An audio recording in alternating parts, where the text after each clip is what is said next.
Hello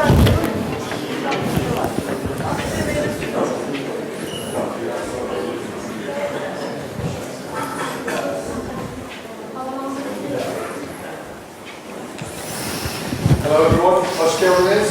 Welcome to the library and welcome to the first of our lunchtime lectures for this academic year. I am very excited and happy to welcome our speaker, Professor Erinç Yeldan, who I consider both a colleague, a friend and a dean in various capacities. And his rather musically entitled talk, Pictures from an Economist exhibition, Reflections on the Global and Turkish Economy.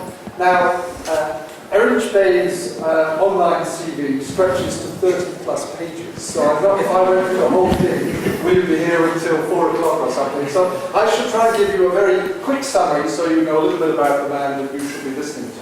Erinç Yeldan studied economics at Boğaziçi University, graduated in 1982. He then moved over across the Atlantic to Minnesota, University of Minnesota, Minneapolis, where he did his PhD, graduated in 1988. In the same year, he joined Bilkent, and apart from one or two periods of leave during that extensive period, he's been working at Bilkent full-time since then. He served as the chair of the economics department from 1998 to 2003, and he's been serving as dean for our faculty since last academic year. His research interests include development macroeconomics, empirical dynamic general equilibrium models, whatever that is, and the Turkish economy more specifically.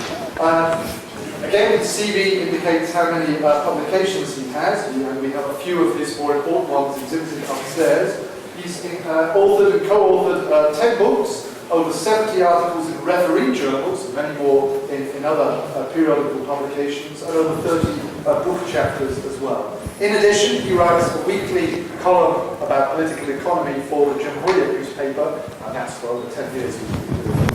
His work has received many awards and acknowledgements, stretching to the early days of 1998. He received the Young Scientist Award from the Turkish Academy of Sciences. 2001, he was named as one of the top 500 economists by the European Economic Association. 2002, he received the Bilkent Distinguished Teaching Award, which we all very jealous of. And more recently, just one other example to show the variety of things he's done. In 2013, TÜBİTAK awarded him the University Textbook Excellence Award. He's married with 3 daughters, which I'm sure takes up a lot of his time, on top of all his other duties. So what does he do in his spare time? He doesn't have much, but he does play the alto sax, he's a musician, and he's a great football fan. He supports Beşiktaş. No, Trabzon support. Okay, without further ado, I would like Professor Yeldan up to give us his talk. We hope there will be time, 5 or 10 minutes at the end for questions. If you have anything to ask or discuss with him, we'll have time at the end. If we go over time after 1:30, please feel free to leave, and Erinç will be here at the end with a few minutes if you want to speak to him individually. Switch your phones to silent mode or switch them off so we don't interrupt his talk. Okay, Erinç, thank you.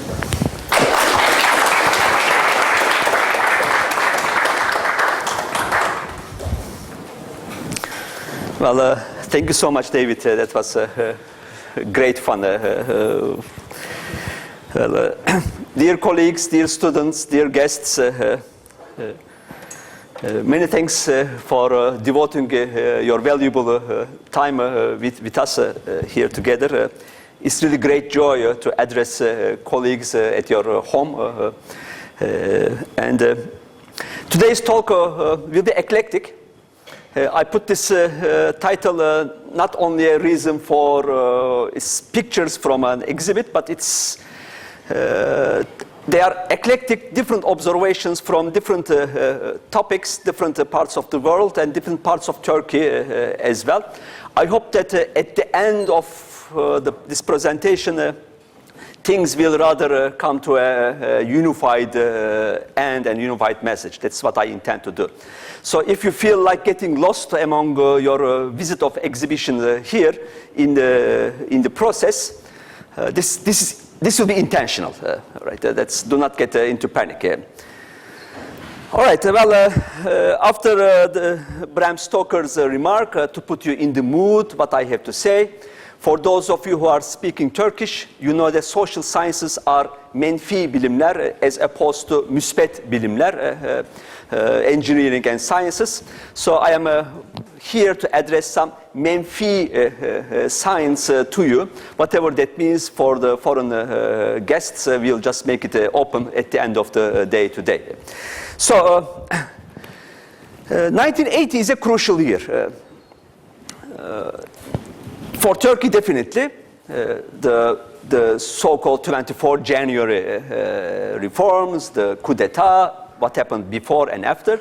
But it is a crucial year for the history of global capitalism as well. In the words of David Harvey, the renowned American geographist and Marxist economist, capitalism has been operating on a different pattern since about early 1980s. What happened in 1980? Well, roughly what we refer to as the golden age of capital, for this type of assembly line production that had been developed in the late 1940s and 50s with mass production for the purpose of mass consumption, along with all the economic and financial infrastructure called the Bretton Woods system, has collapsed or was about to collapse, say. And this is a Turkish version of that, the previous picture. I don't know whether there had been any lucky ones who was lucky enough to be in this four wheels box. It is fabulous. I remember my dad having this in 1966 when I was just about to start elementary school. Girls out, we were boys, you know, just pretending to be realists with this machine. It is the counterpart of the Fordist style of production and distribution regime for the Turkish late capitalism, if you will, in the 1960s. Well, as a prelude to 1980s, what is, I believe, to be of very particular importance, especially at this time of the conjecture of global capitalism, is in 1971, President Nixon ended the gold standard, meaning that US dollar is no longer valued in terms of whatever ounces of gold per dollar. Previously, what we refer to as the Bretton Woods system, put up or advised by the late Sir John Maynard Keynes, was that US dollar would be the central bank money of the global economy at the price of whatever ounces of gold, so there will be an objectively defined value of the US dollar, and all our currencies, including the Turkish lira, French francs, Japanese yen, real, or Deutsche Marks, whatever, will be tied to the dollar on fixed exchange rates, and therefore there will be an objective price of what you see in your pockets today with Gazi Mustafa Kemal's picture and the signature under it. We knew that through dollar, every financial asset had a value. Then pressures amounted. There was the Vietnam War, the space competition. There had been the rise of the petrodollars. There had been the rise of the baby boom generation savings, excess of credit in the banking system, where the banks finally erupted, arguing that end the financial repression. We need financial assets to use our credits. And with the limits of a $1 equal to a gold standard regime, things were too tight to continue on financialization of the globe. The implication of which, we do not have any value to the pieces of paper that we call dollars, euros, or Turkish liras anymore. And if you want to play around with words, I always have a gig in the mornings when someone in early these financial programs says something about euro lost value. Said, euro doesn't have value to begin with. How come something that doesn't have value lose value? But it lost value against the US. But what is US valued for? The US dollar is valued for because US has, come on, we are all not children here. US has nuclear weapons. If you do not accept US dollar as a medium of exchange, US Pentagon may wish to bring democracy to your country. So this is as serious as this. It is not only a demand and supply or anything of that sort. It is also a political power game to have the central bank money of the globe. Well, all of this had started to change. This graph I got from Dumenil and Levy, two French historians. This is for US, but I have similar pictures for many parts of the globe, for Europe, more or less for Turkey as well. On the blue line, we have a non-financial rate of return, profit rate, on average, for United States economy. Read this as industry for the moment.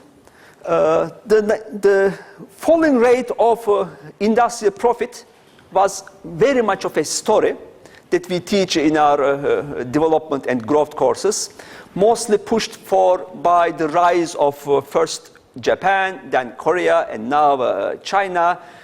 Dragons, lions, tigers, foxes, the world is a zoo that comes to these manners. But the falling rate of industrial profit had been compensated by the rise of the financial rate of profit. This does not mean that there were a financial capital distinct from industrial capital. In many instances, industrial conglomerations had financial branches, so this thing had been part of a huge conglomeration system, meaning that capital started to earn its rate of return more from finance under a condition where financial assets do not have objective value. And that is the nature of the finance that we observe today. Today we are paying the systemic crisis of this fall that is compensated by the rise in financial return at a regime where financial values do not carry out objective values. The current global recession, or that erupted in 2008, the current systemic crisis of capitalism, is the first and unique crisis of human history where money does not have objective value. The Great Depression, 1930s, for instance, was not of this sort. That Great Depression or the previous systemic crisis of this sort, the 1848, the age of the revolutions that Marx talked about, all occurred under regimes where there was a financial values are objective and standard. But this is the most distinct part of human history. We are having, for the first time in human history for more than 20,000 years, a crisis with the value of money in our pockets do not have any objective meaning. And as such, that's why we are not able to pull the system out of the crisis depending on a revaluation of something that doesn't have value to begin with. And that intrigues me very, very much. There are historian colleagues over here. I vividly remember that I was told by Professor Stone, as a matter of fact, that there are exceptions to this rule in the medieval centuries, but I leave this as exceptional cases, and so allow me with this broad statement to continue. I know that human history is full of counterexamples to these broad generalizations. All right. What would have happened if the 1980 intervention had not taken place in the world?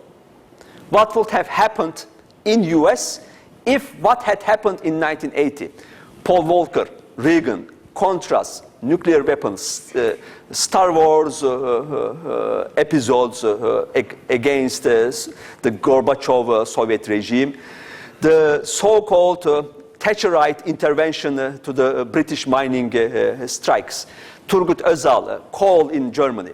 If these things had not happened, Anwar Sheikh, another Marxian economist from US, had published this article of simulated counterfactual profit rates that I have shown before. He argued that if those interventions had not taken place, the industrial profits in the United States would continue to further fall down, and this might have been the end of the American capitalism, as we can imagine, with almost nominal profit rates. This is I got from Anwar Sheikh. So 1980 turn is not something coincidental. It was an objective intervention to compensate the loss of industrial rate of return in the hegemonic corners of global capitalism with financialization of the global markets. Well, Olaf meant important changes in economic policy making. We come across with new words and something called market agents. We used to talk about, as I do typically, industrial capital, finance capital, working class, peasantry, state. We don't, or developing nations, we don't talk about these terms anymore. We talk about players, piyasa oyuncuları, market players, because it's a play being, it's a casino capitalism. You just shuffle the cards and you play the game.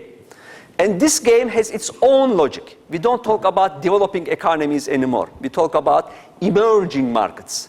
And this is also in Turkish now. You see this guy who just talks very fast in the mornings. I'm talking fast because I am racing against time, but this guy doesn't have I mean, the whole breakfast time is, she's talking about the same thing. So there is no need to rush, but she says, emerging marketlarda bugün fiyatlar arttı, azaldı. Ben olsam şunu alırdım, siz olsaydınız bunu alırdınız. That sort of a thing. But, so the emerging market has replaced developing economies. Capitalists, workers, peasants had been replaced by players, agents, neutral terms. It is as if economics has become a subset of physics with proper rules that had been dictated by the Roman gods or the Greek gods. I mean, this is the land of mythology, so we are not prone to these ideas. But it is as if Moses was too scared. He was delivered only 10 commandments, but there were 10 more. Inflation targeting, flexible exchange rate regimes, flexibility in labor markets, flexible trade, open trade, free markets, credibility, just privatize. And I mean, he was too scared. You know that he ran down the hill and having a frenzy. But and these markets are really like the gods and goddesses of the Greek mythology. They fell in love, they are irritated, they get terrified, they got sensitive, they explode, piyasalar coşar, piyasalar tedirgin, they are like human, they have human nature. It's as if they just, they look, and if you obey the rules of the game, they are happy. If not, they get irritated. Right? So the analogy is not that trivial. But now let's get serious. Okay? Now I have been showing this graph from time to time in my presentations. This is the annual rates of GDP growth.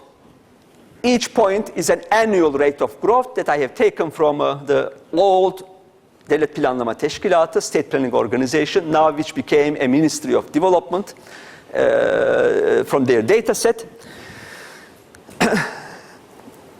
This is like the heartbeats of a patient. The analogy is again not trivial. It's really a patient with heartbeats. And the heartbeats actually, if you go to the left of your axis, the pre-1980, the post-war history, the heartbeats, yes, but they are simply average around this mystic 5% potential growth rate of the Turkish economy. I said it is mystic because Turkey has never actually grown in any particular year at 5%. It's an average of everything, but it is such a bad average that if you just take any arbitrary 5 years, their average will not be 5%. But the long history from 1950 to 2000, the average rate of growth turns out to be 4.8% with wild fluctuations around this. And the fluctuations turn out to be severer and their duration seem to be shorter than after. But more importantly, thanks heaven, I'm not teaching econometrics anymore. My department chair has agreed, at least for the next 2 years, that I will not be part of the econometrics squad. Okay, well, I take it back, but I don't know much about it. I know how to use it, but I don't know how to teach it. But I know at least pushing a button with data downloaded, it gives me a trend line which is on a downward sloping hill, meaning that the Turkish trend line, except in addition to this volatility, this mediocre rate of growth and the fluctuation in numbers, its overall trend is on a declining rate. So Turkish growth rate is on a reduction. For those of you who are interested, I have particular sub-periods. A very important sub-period is what's been happening since 2003 onwards. We have again the same picture. But more importantly, it is based on a speculative-led pattern. We used to talk about import substitutionist growth, export-led growth. Now we are experiencing what many new terminologists come up with, speculative-led growth as opposed to other types of growth. In this picture, I have the same, again, the same rate of growth on a quarterly basis this time. This is 2009, the first quarter, where the global crisis was tangent to the Turkish economy. How tangent it is to your visuality. But the rates of growth is on this axis. So the average is roughly around 5%, and you can see the declining trend even if after 2003. And these boxes are total foreign financial inflows to cover the current account deficit that Turkey is experiencing. It's composed of financial inflows, net errors and omissions, the unrecorded inflows that enter in Turkey, and changes in reserves of the central bank. And very roughly, at times of decline in foreign inflows, rate of growth declines. At times of rapid inflows, typically we sustain more growth. Speculative inflows tell the direction of the Turkish economy. And speculative inflows are very much influenced by what the Federal Reserve is about to do, what Syriza is doing in Europe, and it's all foreign information that if we can master around what the direction of inflows will be, we will see about the next future of the Turkish economy. It's based on the direction of speculation in the global economy, and Turkey is very much part of it. This is something a little bit technical. Let me spend a few moments on this. This is 2008. Turkish GDP was $742 billion worth in 2008. And our total debt, foreign debt, was $281 billion back then. We had the crisis, and the GDP collapsed, and then we recovered, and we are back again. And at the end of the period, as of 2013, Turkish GDP, Turkish national income in foreign exchange units is $823 billion, meaning that in those 6 years, Turkish GDP has increased $80 billion. But the increase in total external debt had been on the order of $108 billion. This is another coin of the nature of speculation-driven Turkish growth. 76 billion of this was short-term foreign debt. So Turkish GDP has increased at a rate of accumulated short-term debt at a rate less than the total debt to begin with. We are growing if we could find foreign debt, and we are slowing down if the rate of debt accumulation slows down.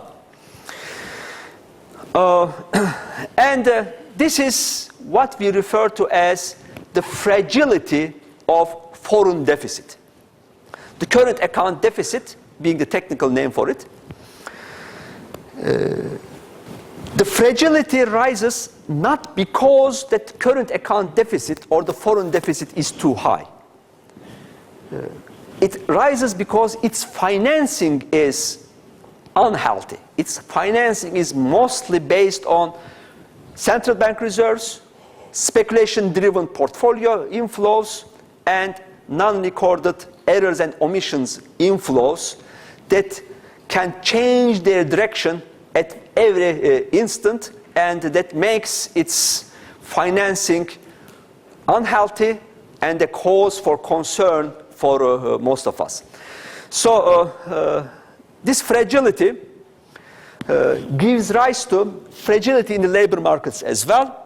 This is something I have taken from the European Commission on labor issues.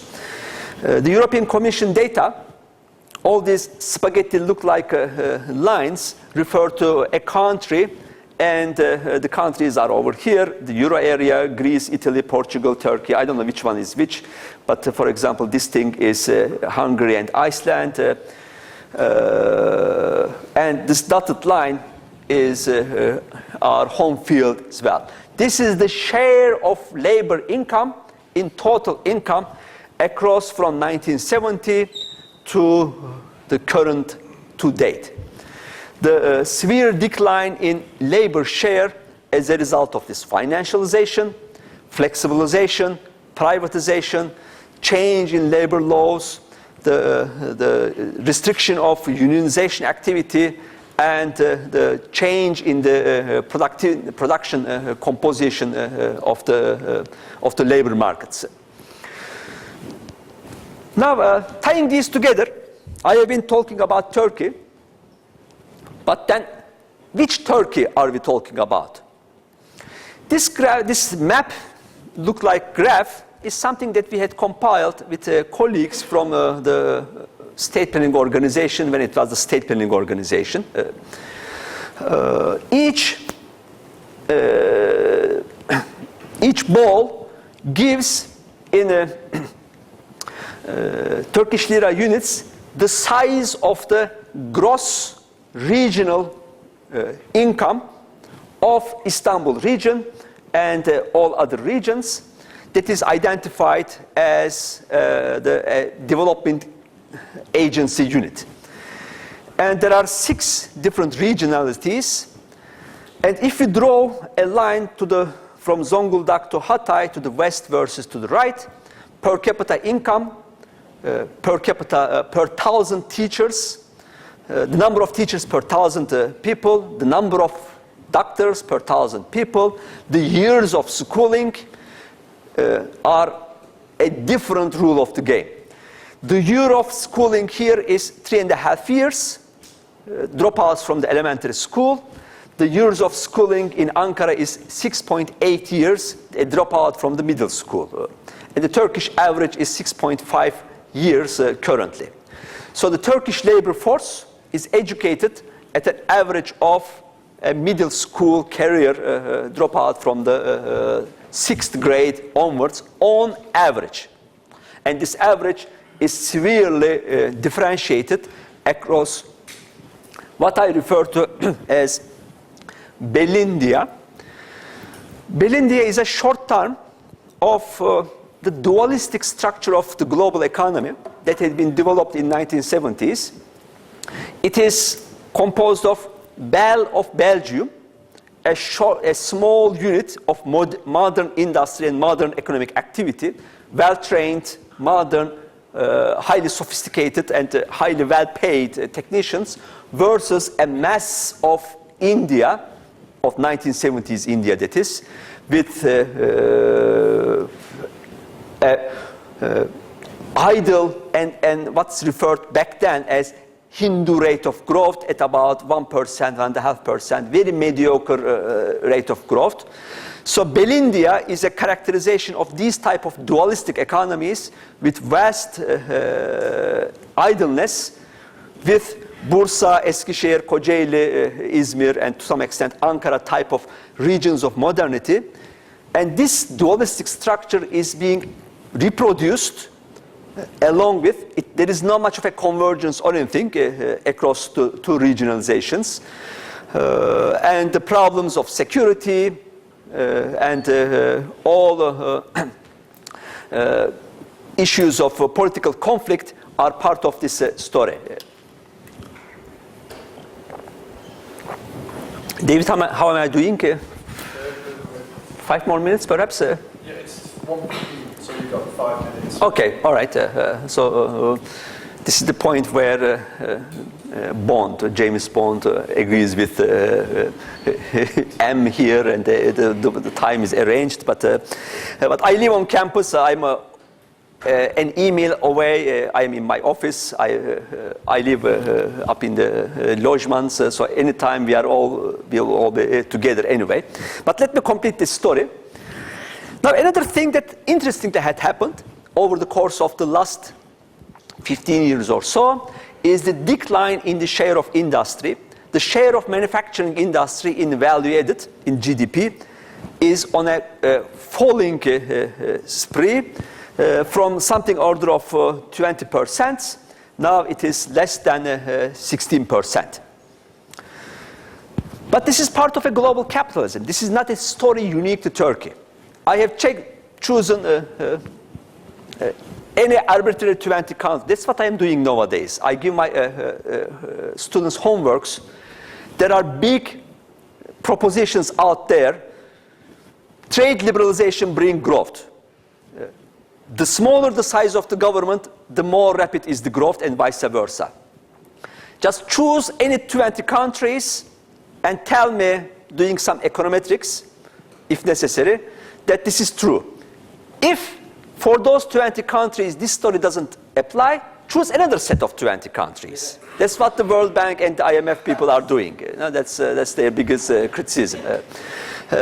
Just do this as soon. Well, I'm slightly exaggerating. That's why we are called menfi bilimler, right? But I chose these important OECD countries, except for Indonesia here and Korea. Where is Korea? Except for Korea. Koreans are different part of animals. You know, they came from a different planet. They are doing things strangely, and they are not part of the global the rationality of global capitalism. They did always different things than what other people were doing, and now they are part of a different logic as well. But there is a fall in the share of industry in global income across a bunch of critical countries, including China. China is becoming more and more of an economy which is producing now consumer goods rather than shifting from producer of consumer goods to a producer of investment goods and importer of consumer goods.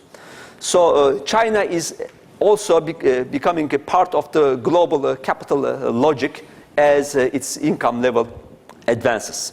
They are now becoming more of a mature, advanced economy, buying primary goods and basic consumer durables, and selling mostly investment goods and intermediates. But then we are curious people. I put two things together. Now I extend this thing back to 1990s. Manufacturing industry again, back from 20-25%, the 90s average, falling to less than 16%, and so is our savings effort. Is there a connection between the collapse of savings effort in this country and the decline in the size of the industry as a share of GDP? Both of them are as shares of GDP. Savings as a share of GDP has fallen. It's quite understandable. I came to Ankara in 1988. This Söğüt Özü to Eskişehir road was a pastoral era. Now it is, to me at least, a tunnel of fear. Korku tüneli. It's Cepha, Kent Park, opium. I like to be here, mutluyum, that sort of a thing. It's the rise of the consumption boom, this, fed by the very cheap foreign currency, US dollars in particular, that has been ongoing in this country. So I can tell the fall in savings and the fall of industry, perhaps by a third indicator, that is the collapse of the US dollar or the foreign exchange in value, starting something around 2000s, with the rise of the financialization and the excess liquidization of the global economy. Final two remarks. Where are we? Where are we? Meaning that, are we in the middle income trap yet? My final remarks, 3 minutes. This middle income trap thing has become such a fad that now it's, at least personally, it's annoying me. I worked on this, I published on this middle income trap issue, but now I am more of the opinion that this is something, just a cooked up term. It is something we knew already since Adam Smith. An inquiry into the wealth of nations, diminishing returns. And middle income trap technically is something that when nations come around $16,000 per capita value of income, the sources of income is no longer coming from primary sources of accumulation, accumulating capital or using a primary income like oil or natural gas or cheap labor, cheap agricultural labor. That the limits to capital accumulation has been reached. From now on, you have graduated, you have matured, now you have to do reforms. You have to do a reform in economics as well as in institutions, in your democracy, in your democratic rights. That is kind of a prestige. We are middle income. You know, we have come this far. We have completed our capital accumulation phase. Now we are into the reform phase. No doubt Turkey needs reform. I'm not arguing against this. But we have not yet exhausted the limits of our capital accumulation, at least in comparison to high middle income countries that we are aspiring to part with. This is their share of investments in GDP, and the share of investment activity in Turkey as a part of the GDP is far less than the true middle income trapped countries. Another side of which is my slide, because we are investing in the wrong commodities. The middle income trap is an income issue, but there is also a middle income trap in what to produce. There is the biggest acronym is, or the metaphor is, Should you produce potato chips or computer chips? The right product to choose to produce and export. And now we are choosing mostly a construction-led economy.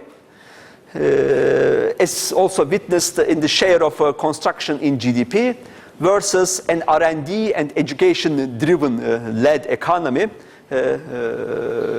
This picture is always annoying me, at least being part of the education sector in the Turkish economy. Well, what is next? Our problems have not accumulated overnight. It is the composition of a duality in the geographical sense, a duality across sectors, and a duality in institutional design that is coming Turkey, to bringing Turkey to a speculative-led volatile growth. And the remedy of this is to change all of these instances simultaneously and comprehensively. Colleagues, thank you for your attention. This is my story. I am here to entertain your guests.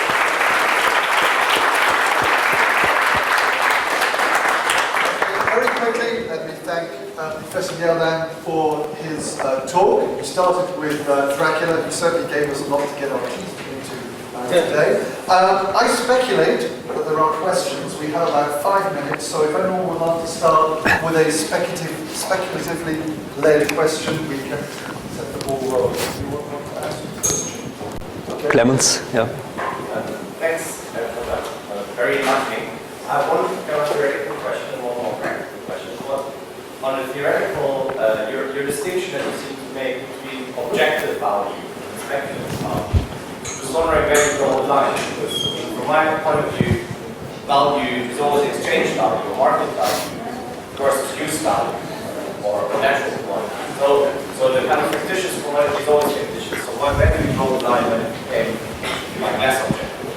And why is the prior one objective and not speculative or exchange-based as well? And the other point is about, maybe just a comment about this, what I would call the property, finance, and to some extent also hydrocarbon nexus that we draw out in the Turkish case.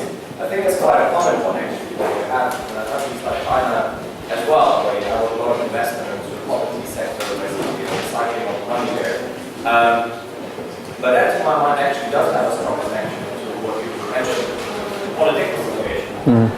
Production of democratic institutions, production of the rule of law is in many cases an outcome of this problematic nexus. Exactly. So, well, thank you so much, Clemens. First is a theoretical debate. If you want to elude that exchange values make sense, then you have to go for a labor value theory of production. That is, at the background, labor is the ultimate source of value and measured, and all values are measured in labor units. And things stand right in theoretically. But if you are talking about use values, then you need nuclear weapons to back your speculative values. Finance definitely creates, definitely makes things, or let's put it this way. Finance doesn't have value on its respect, but it adds value to something that's already valued. And that's what bubbles are all about. So there is value that has been created in the real sphere of the economy, and finance adds value on it, but without the limit. And that's the nature of speculation. If you draw the global boundaries with regulation, it may work effectively. But under the age of deregulated finance, then sky is the limit. And that's the nature of the problems we are facing. About the institutional extensions of these observations, definitely. There are many now new advances that make this connection. Industry, if you really appreciate the term, is not only a production process, it's also an organizational structure. Industry brings worker unions. producer or the TÜSİADs, MÜSİADs, the green activities, a political agenda against which the society can be organized. But with the fall in industry, the need for such organizations increasingly lose their common agenda. We are now talking about individual flexible labor inputs, which disintegrates the society into fragmented individual units as well. So paradoxically, the need for democratic organizations are losing strength with individual-based contracts, fragmented labor markets, fragmented agendas. It's a very common observation that the rapid rise in social media, we are aware of everything, but we cannot come together to discuss anything. That's I'm maybe being too futuristic, but you are absolutely right that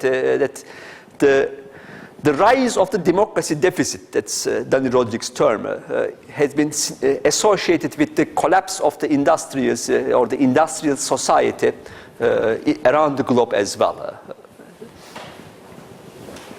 We have time for maybe one more question. Just following on that, I wondered if you could speak to the theory that maybe there's too much consumption, too much being produced, that with the systemic sort of unemployment, that maybe we're settling into an environment where there's going to be a certain amount of unemployment, there's going to be a lot of goods produced, and that how what's your comment on that? Very important, very philosophical question. I can only conjecture, or I can just narrate other people's conjectures. What is unique about the crisis we are in, as we all agree, I guess, now, it's a systemic crisis. It did not occur about a mistake that had been done somewhere. It is not about crony or irrational behavior of Suharto or some moral hazard that has happened anywhere. It's not one bad apple hummus ruined the others. It is the system as a whole was working quite nicely, but then it got out of hand. This is happening like every 50, 60 years of the human organizations. And what is unique in 2009 is it's the first time since the Great Depression, since 1930, the global economy as a whole has shrunk. It's the first time the world output had registered a negative growth rate as a whole. Before we had Asia crisis, Argentinian crisis, local crisis, but the world was growing high, slow, whatever rate. But it's the first time we have had this sort of a relationship. Now, what has happened is the Bretton Woods system that gave a leadership role to US, England, and the continental Europe is now imitated, and it has been replaced by the new geographies of global factories. China, India, and now increasingly the maquiladoras, the sub-Saharan Africa. So the production centers has shifted away from the hegemonic centers of the world. What is left for them is finance. US is still the world's hegemonic leader of finance production. But what they are producing is invaluable or non-valued pieces of money in exchange for this. So if there is a crisis here, there is also a corresponding crisis here. The crisis over on the financial side could have been tamed easily if we'll simply say that we all devalue our currencies, we close the banks, we salvage the financial assets at some price, and then that will be it. At what price? At the gold standard or at some labor values. But now we cannot do that. Remember, this crisis has erupted because of the the subprime mortgage derivatives, that the toxic assets, they were toxic because valued assets were put together as a derivative with non-valued assets. And this financial soup has expanded into something until one day some French bank said, the king has no clothes. Okay. That's what we call as the Minsky point, that the financial speculation bubble had erupted. Finance will need to be re-regulated. There is a new financial architecture. I cannot claim that we will go back to the gold standard or anything of that sort. The genie is out of the bottle. We cannot just squeeze it. It's too large of an animal to put it back. But the financialization of the globe should be turned into the rise of the new energies. And I thought that's what Clemens would add to his question. Most probably the new technologies will involve in renewables, the new energy technologies, the production of energy and commodities by robots and by other means. That's where the third phase of global capitalism, the first phase being steam and steam engines, the second being the assembly line, and the third phase will probably be less fossil fuels, renewables, and green industries and the green jobs. And that's where Turkey should not miss the train. That we should go really with the wind and nuclear and not nuclear, just raise this, just wind and solar and the geothermal. That's the word I was looking for. You raised this, right? This nuclear thing from YouTube, right? Okay, we are officially out of time, but let's thank